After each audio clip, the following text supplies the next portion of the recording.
A Semana Santa é marcada por tradições que atravessam gerações, especialmente quando o assunto é a alimentação. A mais conhecida é a abstinência da carne, principalmente na Sexta-feira Santa. Mas afinal, de onde vem essa prática? Dentro da tradição católica, a abstinência de carne é um sinal de penitência. Então, ela é feita, sobretudo, em tempos penitenciais. E, de maneira muito especial, durante todas as sextas-feiras do ano, para lembrar da morte, paixão e morte, sofrimento e morte de Jesus na cruz. Por isso que, até hoje, é previsto para a Igreja que todas as sextas-feiras do ano são dias de penitência, em que se deve fazer a abstinência da carne.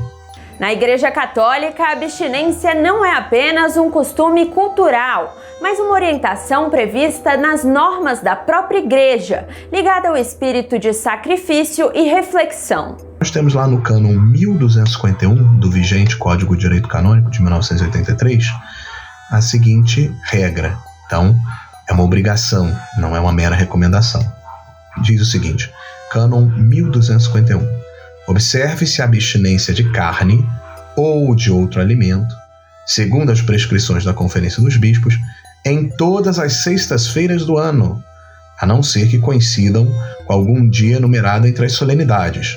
Observem-se a abstinência e o jejum na quarta-feira de cinzas e na sexta-feira da paixão e morte de nosso Senhor Jesus Cristo. A prática tem origem histórica e também social.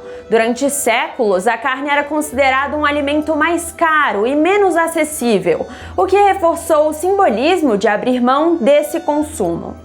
Como a carne é algo muito saboroso, você então se abstém disso ao fazer memória da morte de Jesus e com isso também se aproxima de um estilo de vida mais simples e de solidariedade com os mais pobres. Hoje em dia, sobretudo frango, é fácil de comprar no mercado, mas antigamente não era. Então as pessoas mais pobres raramente comiam carne vermelha ou mesmo carne de aves, porque, por exemplo, se a pessoa tinha uma galinha, uma pequena criação de galinhas, uma família que tinha uma criação de galinhas, o que acontecia? Você matar a galinha para comer significava que você não teria a fonte de proteína dos ovos. Então não era tão comum você matar os animais, porque, por exemplo, da vaca você retirava o leite, que era uma fonte de proteína constante, das galinhas, os ovos. Então as pessoas mais simples, elas geralmente não matavam com frequência seus animais, só em época de festa. Então você ter carne com abundância, isso era algo que acontecia apenas nas mesas das pessoas mais ricas. Hoje, a tradição permanece principalmente na Sexta-feira da Paixão, quando muitos fiéis substituem a carne por peixe ou outros alimentos. O que ficou, sim, culturalmente, ainda é bastante praticado, é a abstinência de carne da Sexta-feira da Paixão. Então, muito comum as pessoas consumirem peixe na Sexta-feira da Paixão. O que acontece é que a própria Conferência Nacional dos Bispos do Brasil, que pode dar normas específicas sobre esse tema, permite uma substituição da abstinência de carne por abstinência de outro alimento ou por outra obra de caridade ou exercício de piedade. Por exemplo, se a pessoa não costuma ir à missa às sextas-feiras, se ela então, numa sexta-feira qualquer do ano, resolve ir à missa é uma obra de piedade, uma obra espiritual que substitui a abstinência de carne. Então, hoje é possível ao fiel substituir a abstinência de carne pela abstinência de outro alimento que ele escolha, ou também por uma obra de caridade ou piedade. Mas essa prática não é comum a todas as vertentes do cristianismo. E entre os evangélicos, existe algum tipo de restrição alimentar nesse período? Não existe nenhuma orientação em relação a isso, nem enquanto a consumo e nem quanto a proibição.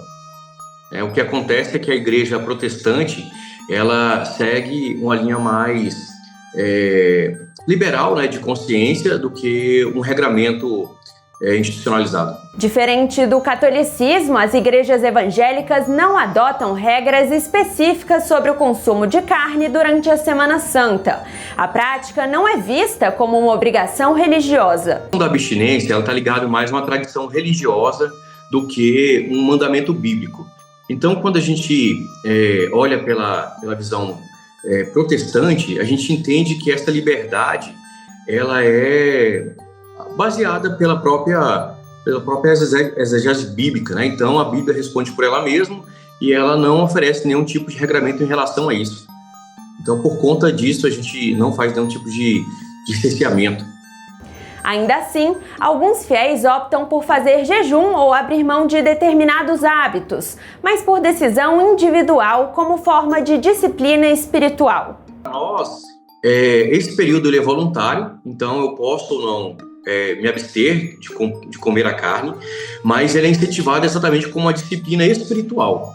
Tá? Então, não como uma tradição, um dogma da própria igreja. Apesar das diferenças nas práticas, o significado central da Semana Santa é o mesmo entre diferentes correntes cristãs. Mais do que uma regra alimentar, o período é marcado por reflexão, fé e memória do sacrifício de Jesus Cristo. Seja seguindo tradições como a abstinência da carne ou por meio de práticas individuais, a Semana Santa continua sendo um momento de introspecção e significado religioso para milhões de brasileiros. Para mais informações, acesse o portal metrópolis.com.